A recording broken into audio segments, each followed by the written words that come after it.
नमस्कार मित्रांनो, आज आहे गणेश चतुर्थी. तर गणेश चतुर्थीनिमित्त आज सगळ्यांच्या घरी बाप्पाचे विराजमान होणार आहे. तर सगळ्यांना आतुरता आहे की गणपती बाप्पा आपल्या घरी विराजमान कधी होणार आहे त्याकरतानी. तर मित्रांनो, आमच्या घरी तर अजून सध्या तर विराजमानचे आमचं ठरलेलं नाही आहे, ते पण एक दिवस पूर्ण होणार. तर त्याकरता मित्रांनो आम्ही नाही का छान बघा समोसा, आपली हिरवी मिरची,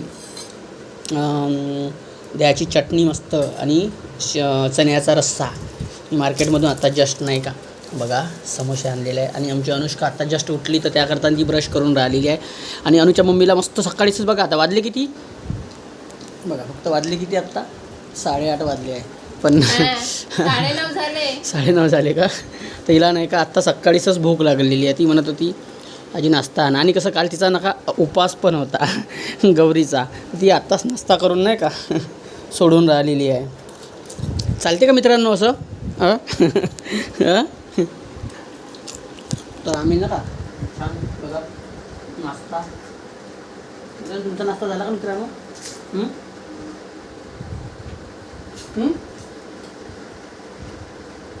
का चालत नाही.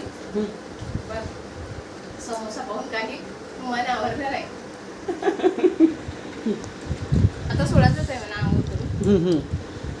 तर मग बा ना समोसा आणून नाही का उपास सोडून राहिला, असं आहे. कंट्रोल नाही होऊन राहिलं कालचा उपास असल्यानं नाही का. कसं वाटतंय समोसा? बढिया वाटतंय, सुपर. दुपर म्हणून बोलत नाही का? नाही मला पहिले खाऊ द्या, हां पहिले खाऊ द्या. अरे बापरे, ठेवतो ना तुझ्यासाठी, आहे ना तुझं खाणं. हां, तर मित्रांनो सगळ्यांच्या घरी आज गणपती बाप्पा विराजमान होत आहे. तर त्या खुशीने आता गणपती बाप्पाचं शेवटपर्यंत छान जल्लोष करायचा आहे. तुम्ही पण करा. बाप्पांना काहीतरी मागा, आम्ही बघू काय मागायचं. हां, जल्लोष माझ्या बाप्पाचे. हां, अरे बापरे. समोसा